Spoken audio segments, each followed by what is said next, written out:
नमस्कार। स्वागत है आप सबका एक बार फिर से आपके अपने YouTube चैनल आशीष कंपटीशन क्लासेस में।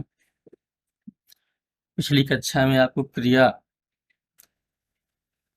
पढ़ा दिया गया था और आपने पढ़ भी लिया होगा। आशा करते हैं कि वीडियो अच्छा लगा होगा और सारी चीज़ें समझ में आई होंगी। नहीं समझ में आई होंगी, आप लोग कभी भी पूछ सकते हैं। तो आज का जो टॉपिक है वो है विशेषण। विशेषण आप लोगों को पढ़ाया जाएगा। देखिए, एक चीज़ बता दें आप लोगों को, आप लोगों को नोट्स अच्छा दिया जा रहा है। बहुत अच्छी लाइटिंग के चक्कर में, बहुत अच्छे एडवर्टीजमेंट के चक्कर में न जाइए। बड़ी बड़ी कोचिंग में भी अच्छा नोट्स नहीं दे पाते हैं। दूर से दिखाएंगे बहुत अच्छा यूट्यूब चैनल और पढ़ाएंगे वही। खैर, ठीक है, तो हम शुरुआत करते हैं। विशेषण संज्ञा अथवा सर्वनाम की विशेषता बताने वाले शब्द को विशेषण कहा जाता है। संज्ञा या सर्वनाम की विशेषता जो बताए उसे विशेषण कहा जाता है। जैसे सुंदर, अच्छा भला, बुरा, सच्चा, झूठा, काला नीला, आजकल, पूरब पश्चिम, उत्तर दक्षिण इत्यादि। विशेषण के भेद। देखिए, विशेषण चार प्रकार का होता है। कितने प्रकार का होता है विशेषण? चार प्रकार का होता है। ये चार प्रकार। पहला कौन सा है? गुणवाचक विशेषण। दूसरा है संख्यावाचक विशेषण। तीसरा है परिमाणवाचक विशेषण और चौथा है सार्वजनिक या संकेतवाचक विशेषण। पहला देखते हैं, गुणवाचक विशेषण। संज्ञा अथवा सर्वनाम के गुण, दोष, रंग, आकार, दशा, स्थान आदि का बोध कराने वाले शब्द को गुणवाचक विशेषण कहते हैं। गुणवाचक विशेषण के उपभेद भी हैं, तो उपभेद को पहले देखते हैं। कौन कौन से उपभेद हैं? देखिए, पहला है वे विशेषण। गुणबोधक विशेषण है पहला। वे विशेषण जो संज्ञा व सर्वनाम के गुण दोष का वर्णन करें उन्हें गुणबोधक कहते हैं। गुणवाचक विशेषण का पहला एक उपभेद है। उदाहरण देखिए, अच्छा भला, सच्चा झूठा, सीधा सज्जन दुर्जन आदि। समझ में आ रहा है? तो ये गुणबोधक है। किसी न उस संज्ञा या सर्वनाम का गुण का वर्णन होगा, दोष का वर्णन होगा, तो ये गुणवाचक विशेषण है।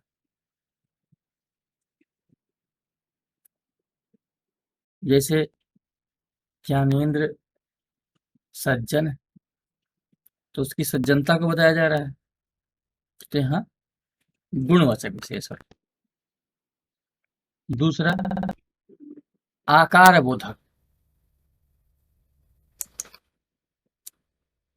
आकार बोधक ये प्रायः निर्जीव के लिए प्रयुक्त होते हैं। आकार किसका होता है? निर्जीव का। ये निर्जीव के लिए प्रयुक्त होते हैं एवं आकार का बोध कराते हैं। जैसे मोटा, पतला, गोला, चौकोर, तिकोना, नुकीला, चौरस, लंबा, चौड़ा आदि। ये किसी भी निर्जीव वस्तु का, कोई लकड़ी है, कोई पत्थर है, कोई जो सामग्री है उसके बारे में बताते हैं। उदाहरण में देख लीजिए, लकड़ी लंबी है, कोई लकड़ी है जो लंबी है, तो आकार का बोध करा रहे हैं, तो आकार बोधक हुआ। अगला है दशा बोधक। यह प्रायः सजीव के लिए प्रयुक्त होते हैं। आकार बोधक निर्जीव के लिए, दशा बोधक सजीव के लिए। एवं सजीव की दशा का बोध कराते हैं। जैसे मोटा, पतला, लंबा, नाटा, छोटा। उदाहरण के लिए, वह आदमी मोटा है, वह छोटा है, या वह नाटा है। तो ये सजीव के लिए प्रयुक्त होंगे और उसका दशा बताएंगे कि क्या दशा है। अगला है काल या समय बोधक। यह समय या काल का बोध कराने वाले होते हैं। जैसे आज, कल, परसों, पुराना, प्राचीन, आधुनिक, नवीन, अर्वाचीन आदि। तो ये समय का बोध कराते हैं। अगला है रंग बोधक। नाम से ही पता चल रहा है, रंगों का बोध कराएंगे।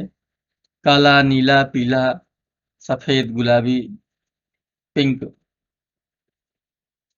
दिशा बोधक। तो दिशा बोधक दिशा का बोध कराएंगे। दिशाएं कितनी होती हैं? दिशाएं कितनी है? 8 दिशाएं होती हैं। अब जिसको नहीं पता है वो लोग सोच रहे हैं कि 8 कौन कौन सी दिशाएं होती हैं। तो दिशाओं को बारे में मैं यहाँ पे बता दे रहा हूँ आपको, कौन कौन सी दिशा होती है। ऐसे आप कर लीजिए। ये ये हो गया पूरब।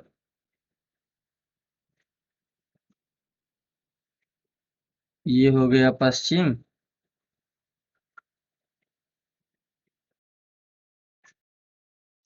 अब इधर हो गया उत्तर। ये हो गया दक्षिण। सभी को दिशा भी नहीं पता होगी कौन कौन सी दिशा होती है। अभी आपको सबको पता होगा, जो लोग घर द्वार अच्छे से मनवाते हैं मैप से। तो ये हो गया आग्नेय। आग्नेय। और ये इधर से, यहाँ से जो ये आई, ये कौन सी दिशा हुई? ये हो गया वायव्य। ठीक। तो एक दिशा इधर भी होगी, ये ये कोना, और यहाँ से ये हो गया नैऋत्य। ठीक है। और ये कौन सी दशा हो गई? इसको बहुत महत्वपूर्ण है, ईशान। ठीक। दिशाओं का ज्ञान हो गया। 8 ये हो गई, और एक ऊपर एक नीचे, वो भी एक दिशा के ही रूप में आता है। उदाहरण में लिखा भी है, पूरब, पश्चिम, उत्तर, दक्षिण, आग्नेय, नैऋत्य, वायव्य, ईशान, आकाश, पाताल। सब दिशाएं हैं, दिशा बोधक है। अगला है स्थान बोधक। स्थान बोधक में क्या स्थान का बोध कराएंगे। कैसे स्थान? समतल, पथरीला, रेतीला, मैदानी, पर्वतीय, पहाड़ी इत्यादि। नेक्स्ट है गंध बोधक। ये गंध का बोध कराते हैं। दुर्गंध, सुगंध, खुशबू, बदबू आदि। और ये इसका अंतिम उपभेद है स्वाद बोधक। खट्टा, मीठा, कड़वा, तीखा आदि का बोध कराते हैं। बहुत खट्टा है, बहुत तीखा है, बहुत ही कड़वा है इत्यादि। तो ये तो हो गए पहला, गुण बोधक। अगला है संख्यावाचक विशेषण। तो हेडिंग डाल लीजिए, संख्यावाचक विशेषण। संख्यावाचक विशेषण संज्ञा या सर्वनाम की संख्या का बोध कराने वाले विशेषण होते हैं। संख्यावाचक विशेषण का ये दो प्रकार के होते हैं, एक निश्चित संख्यावाचक विशेषण, एक अनिश्चित संख्यावाचक विशेषण। निश्चित संख्यावाचक विशेषण कौन है? इनके 4 भेद। पहला देखिए, गणनावाचक। गणना में क्या हुआ? 1 2 3 4 गिनती करते हैं ना आप, 1 2 3 4 5 6 7, ये हो गया गणनावाचक। क्रमवाचक, प्रथम द्वितीय तृतीय, या ऐसे भी हो सकता है पहला दूसरा तीसरा। ठीक। आवृत्तिवाचक, दोगुना, 3 गुना, चौगुना, 10 गुना, 100 गुना। चौथा है समुदायवाचक। समुदाय में आ गया दोनों, तीनों, चारों, चारों पुत्र, दोनों व्यक्ति, तीनों व्यक्ति, इस प्रकार से आएगा। प्रत्येक या विभाग बोधक, इसमें क्या होगा? इसमें आता है हर एक, दो दो, प्रति 100, प्रति दर्जन, प्रति आएगा इसमें, प्रत्येक। ठीक ना? प्रत्येक। अगला है समुच्चय बोधक। समुच्चय बोधक में क्या होता है? जोड़ा। जोड़ा किसको कहते हैं? हाँ, ये भी चीजें कुछ लोगों को नहीं पता होगा। जोड़ा क्या होता है? जोड़े में होते हैं 2, दर्जन, दर्जन में होते हैं 12। ये संख्या है, समुच्चय में होता है ये। जोड़ा बोल दिए 2 हो गया, दर्जन बोल दिए 12 हो गया। एक होता है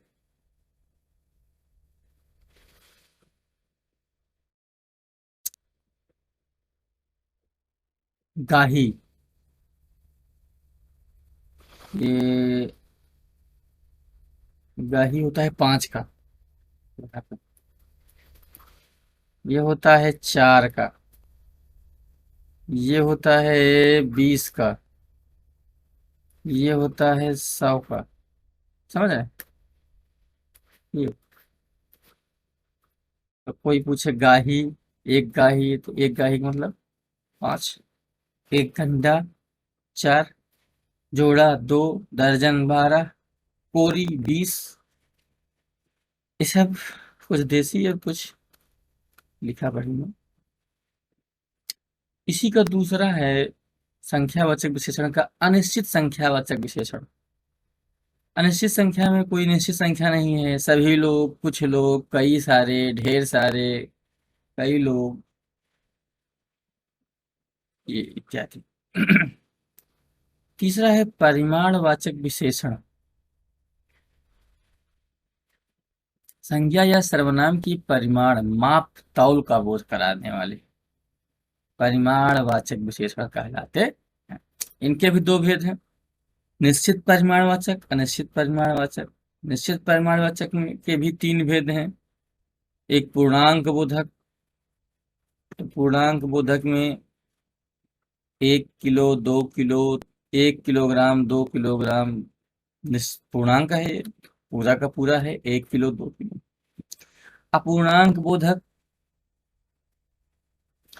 1.25 लीटर, 2.5 लीटर, ½ लीटर,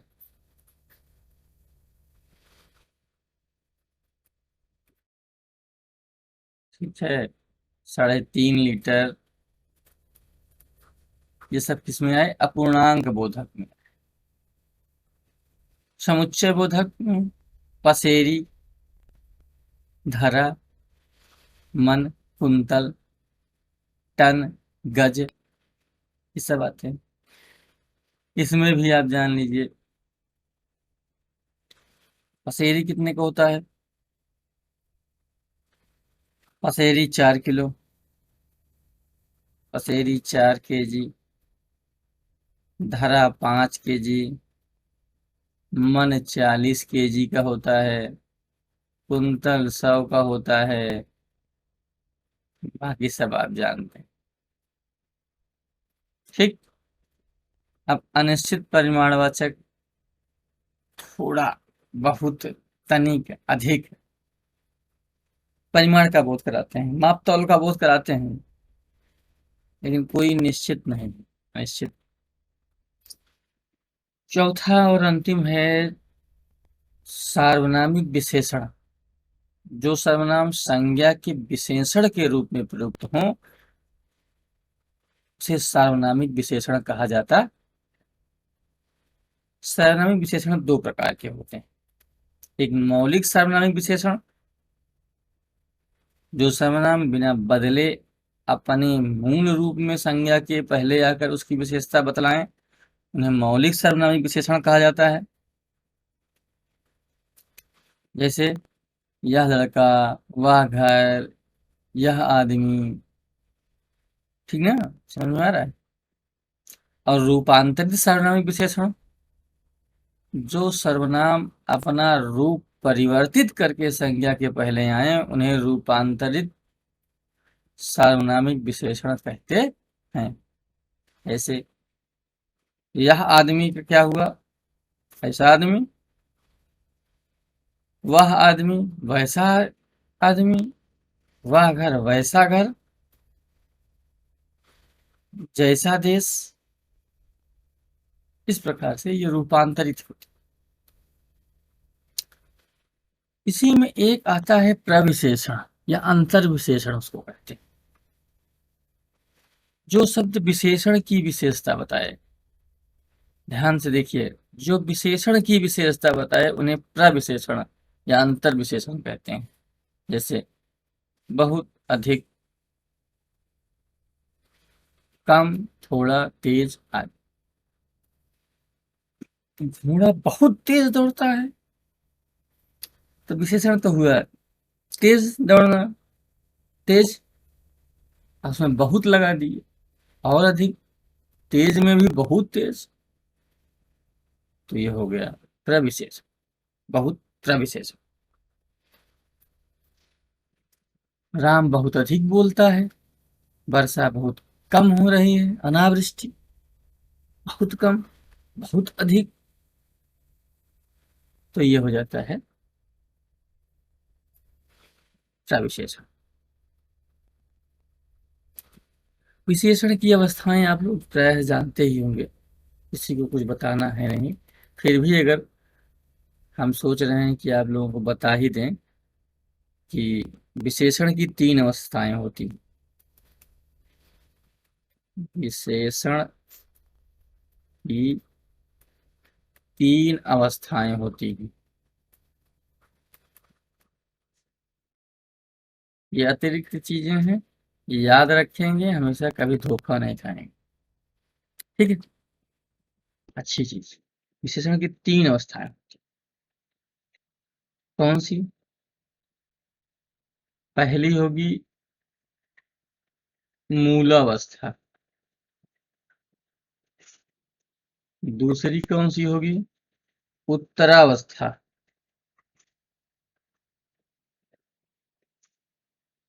ठीक। तीसरी कौन सी होगी? उत्तमावस्था। ठीक। अब इसको जब तक ऐसे नहीं जान पाएंगे, पहले उसको आगे भी बता देते हैं। इसको सुंदर, अधिक सुंदर,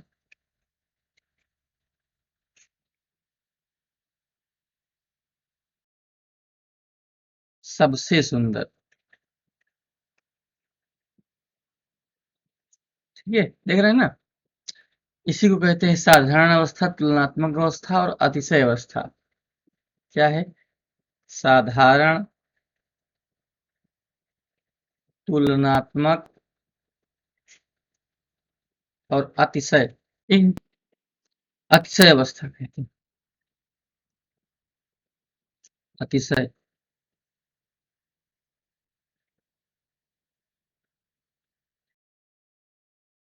ठीक। साधारण। ये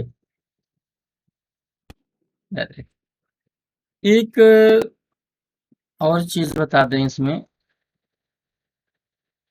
क्योंकि पढ़ा रहे हैं तो पूरा पढ़ा देना जरूरी है। कभी कभी बच्चों को कभी ये ना लगे कि किसी को कम मिला, किसी को अधिक मिला।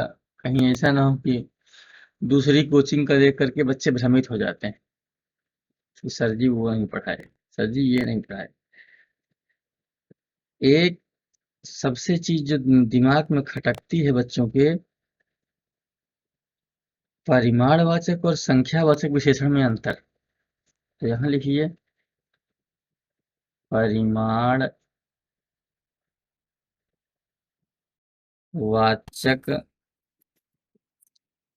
एवं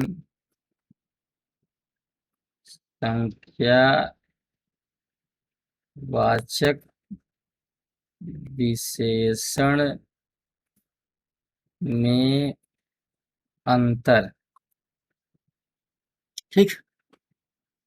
देखिए, इधर हम लिख दिए परिमाण, और यहाँ पे लिख दिए संख्यावाचक। ठीक। बीच खींच दिए लाइन। अब आप समझिए इसको, दोनों में अंतर समझिए, बताते चलेंगे, समझाते चलेंगे। पहला अंतर क्या है, इसमें नाप तौल की बात की जाती है।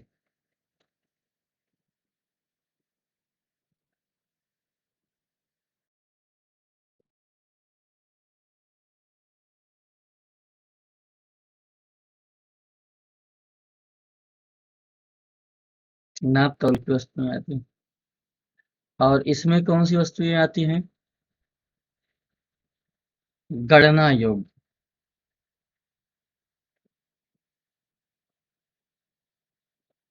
गणना योग्य वस्तुएं। ठीक। समझ में आ रहा है।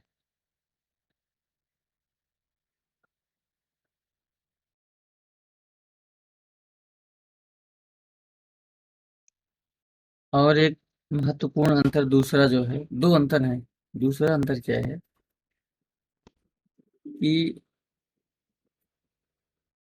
परिमाणवाचक जो विशेषण है,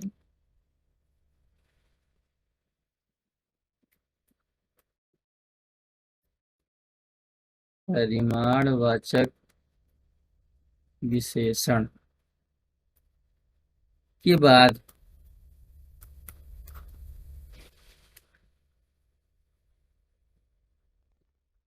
पदार्थवाचक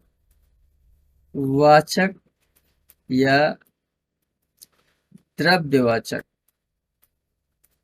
वस्तुएं आएंगी।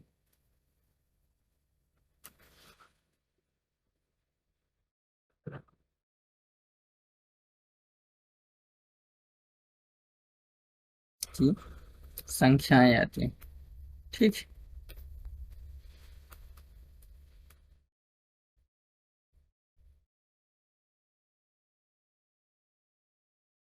और इसमें क्या आती है, इसमें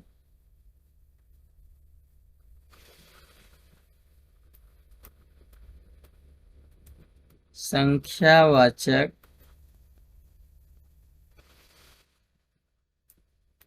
विशेषण के बाद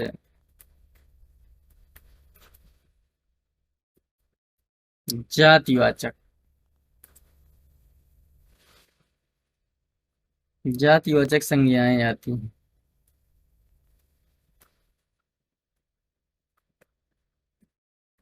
ठीक। मुझे लगता है कि आपको समझ में आ रहा होगा अच्छे से। आ गया। ये दोनों में मूलभूत अंतर है। इसमें क्या होगा, द्रव्य पदार्थ की संख्याएं आएंगी, इसमें जातिवाचक संज्ञाएं आएंगी, उनकी संख्या बताई जाएगी। इसमें गणना होगी, उसमें नाप तौल। ठीक, इतना समझ में आ गया। और कुछ नया जानना चाहते हैं? एक और नया बता देते हैं।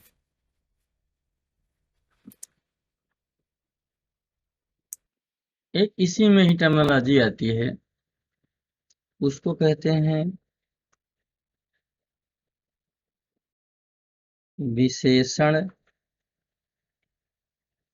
विशेष्य रचना।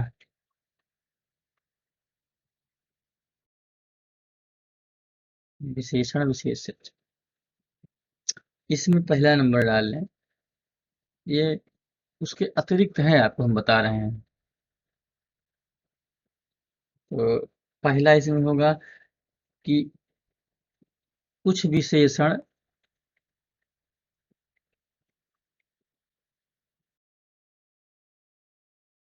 अपने मूल रूप में ही प्रयुक्त होते हैं।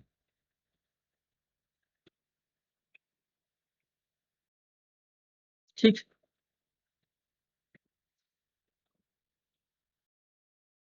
तो इसमें जैसे काला, लाल,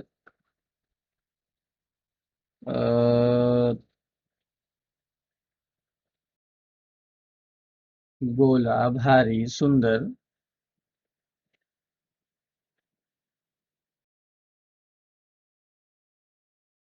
आदि आते हैं। अपने मूल रूप में हमेशा आते हैं। ठीक, दूसरा,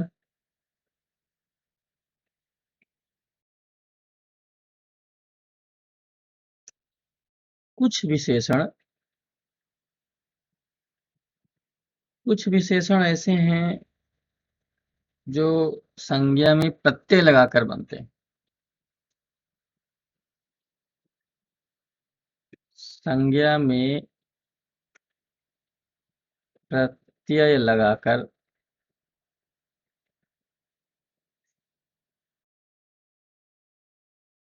बनते हैं।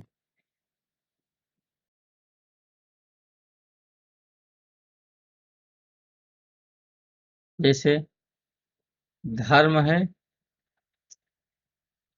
इसमें इक प्रत्यय लगा दिए, ये कौन सा विशेषण बन गया, धार्मिक बना। बना ना। इसी प्रकार से जाति है, ई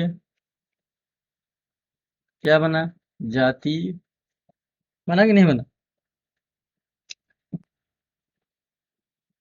हाँ, एक और है, श्री है, श्री के बाद मान प्रत्यय लगा दीजिए, तो क्या बना, श्रीमान बन गया। इसी प्रकार से ये होते हैं। इसमें एक ये तीसरा पॉइंट नोट कर लें आप लोग।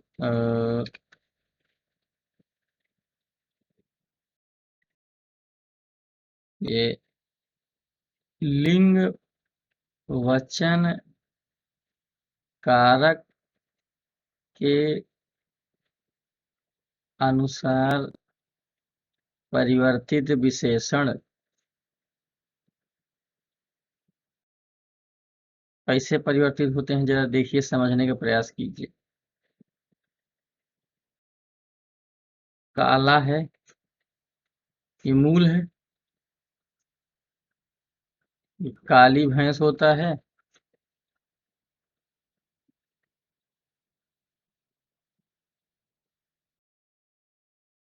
काला सांड होता है।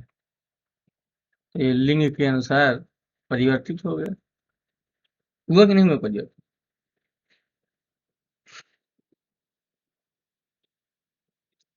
इसी प्रकार से बड़े काले,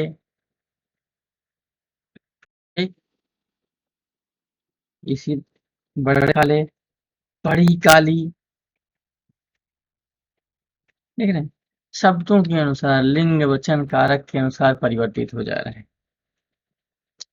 इसी में एक और आपको चौथा बता दें, शब्दों के मेल से भी कुछ विशेषण बनते हैं। दो शब्दों के मेल से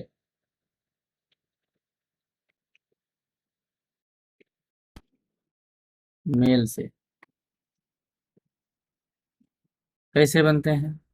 दो शब्दों के मेल, दो शब्द आएंगे, जैसे ऊंच नीच, नीच अलग है, ऊंच अलग है, दोनों मिल गए तो ऊंच नीच। ठीक है। छोटा बड़ा,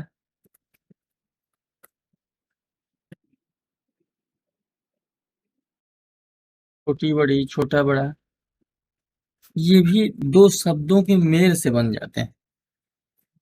ठीक है? और ये तो सब बता दिए। अब कुछ बचा नहीं विशेषण में, अब कोई चीज कहीं से ऐसी कोई चीज नहीं है जो किसी पुस्तक से बाहर चली गई हो। और विशेषण की अवस्थाएं तीनों बता ही दिए थे। उच्चतम, मूलावस्था, ये आपने देख लिया था। उसका भी उदाहरण है, यहाँ पांचवा लिख लीजिए। अवस्था में आपको हम बताए भी थे, मूलावस्था, उच्चतर अवस्था, उच्चतम अवस्था। तो उसमें अधिक, उसका भी उदाहरण देख लीजिए। अधिक, अधिकतर, अधिकतम।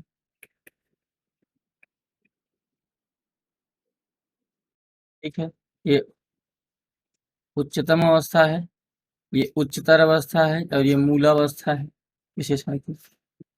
समझ में आ रहा है? तो यहाँ पर आपका विशेषण हो गया खत्म। क्या हो गया? विशेषण हो गया खत्म। अगली कक्षा में हम आपको सोच रहे हैं रस, छंद, अलंकार शुरू करते हैं। वो भी बहुत इंपॉर्टेंट है। अगली कक्षा में रस, छंद, अलंकार आपको मिलेगा पढ़ने को। और मेहनत के साथ पढ़ते रहिए, स्वस्थ रहिए, मस्त रहिए, और एकाग्रचित होकर पढ़िए। जल्दी से हिंदी समाप्त करके विज्ञान का कोर्स आएगा, साइंस और टेक्नोलॉजी, सब चीज़ें आपको पढ़ा दी जाएंगी। एक चीज़ बहुत ही इम्पोर्टेंट चीज़ है जिसको आपको बताना है, भैया ये निःशुल्क शिक्षा यहाँ दी जाती है। तो थोड़ा सा लाइक, शेयर और सब्सक्राइब पे ध्यान देते रहें आप लोग। इसको बढ़ाते रहेंगे तो कक्षाएं भी बढ़ती रहेंगी। ये इसका ग्राफ चलेगा, ये बढ़ेगा इतना तो कक्षाएं बढ़ेंगी इतनी। इसका इससे प्रोपोर्शनल रिलेशन जो होता है, अनुक्रमानुपाती संबंध है। ठीक। इस पे आप लोग इस पे भी कार्य करते रहें, लाइक भी करते रहिए, शेयर भी कीजिए, और सब्सक्राइब तो कर ही लिए होंगे। अगर कक्षा आपने पूरी पढ़ी है तो सब्सक्राइब आप किए होंगे, क्योंकि आपको अच्छा लगेगा। कहीं भी ऐसा मैटर मिलने वाला है नहीं।